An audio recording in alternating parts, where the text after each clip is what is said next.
देश विदेश की सच्ची खबर सच के साथ। आप देख रहे हैं national India news. North Bengal के जलपाईगुड़ी जिला के धूपागुड़ी इलाके के स्कूल के जंगल में मानव कंकाल मिला, जिससे इलाके में सनसनी फैल गई। प्राइमरी स्कूल के पास जंगल में गिरे मानव कंकाल की खबर लगते ही लोगों में हड़कंप मच गया। छात्र डर गए। जंगल में मानव खोपड़ियां, हड्डियां, बाल आदि पड़े हुए हैं। सोमवार दोपहर धूपगुड़ी थाना अंतर्गत साकवा झोरा एक ग्राम पंचायत के अस्पताल से सटे गिल्ड मिशन स्कूल इलाके में इस घटना को लेकर सनसनी फैल गई है। वहां मौजूद लोगों ने धूपगुड़ी पुलिस स्टेशन, बाद में धूपगुड़ी को इसकी सूचना दी। मौके पर एसडीपीओ धूपगुड़ी थाने के आईसी समेत बड़ी संख्या में पुलिस बल पहुंचा। जांच के बाद धूपगुड़ी थाने की पुलिस ने गिरा हुआ कंकाल, हड्डियां बरामद कर ली। हालांकि पुलिस इस बात की जांच कर रही है कि कंकाल इस जंगल में कहां से आया।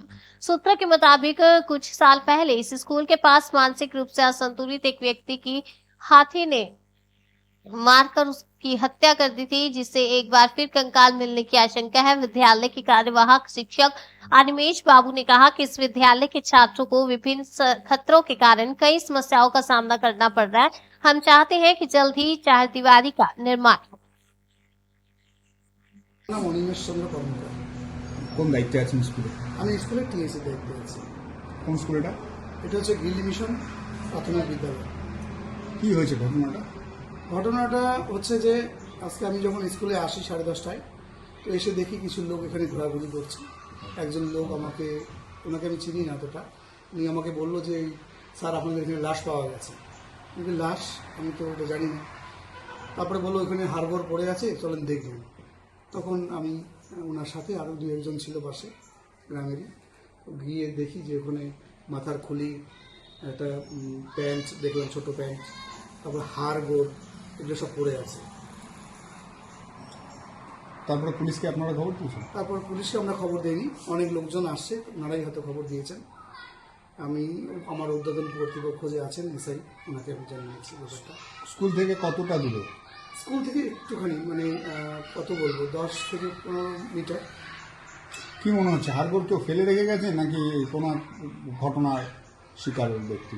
এখন দেখে তো মনে হচ্ছে এটা অনেক দিনের পুরানা খুলি, মাথার খুলি, কারণ ওখানে হাড় মাংস কিছু নেই, শুধু খুলি আর হাড় পড়ে আছে। তো ওটা দেখে বোঝা মুশকিল, এটা আমি কতটা ঠিক বলতে পারবো না কতদিন আগে উদ্ধার হয়েছে ওটা?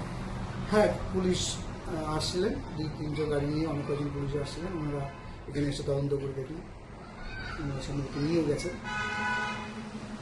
কি মনে হচ্ছে এতে স্কুলের পাশেই এই ধরনের হাড়গোড় উদ্ধার একটা? হ্যাঁ, এটা সত্যি একটা দুঃখজনক ঘটনা। আর সব থেকে বড় কথা, স্কুলের পাশে কোনো প্রাচীর নেই, একটা ফরেস্ট, সেই ফরেস্ট দিয়ে হাতিয়ে চলে আসে। এর কিছুদিন আগে একজন এখানে থাকতেন সবসময় রাত্রে, ওনাকে হাতি এসে মেরে দিয়ে গেছে। তো আমরা বহুবার জানিয়েছি উপরে একটা ই করে দেওয়ার জন্য, প্রধান পঞ্চায়েত সবাইকে জানিয়েছি যে যাতে একটা ওয়াল হয় কমসে কম স্কুলের পাশে, ফরেস্টের দিকটাতে। তো এখনো পর্যন্ত কোনো রকম সাড়া আসেনি। কতটা আতঙ্কের মধ্যে আছে বুঝতেই তো পারেন, আজকে বাচ্চা আসছে খুবই কম, ভয়ে তো অনেকে চলেই গেছে। তো স্কুলের পাশে যদি লাশ পড়ে থাকে তাহলে স্বাভাবিক বড়রাই ভয় পেয়ে যায়, ছোটদের ব্যাপারটা তো আলাদা। এখন হয়তো কয়েকদিন স্কুলে বাচ্চা কাচ্চা হবেই না। আপনি বলে দেন।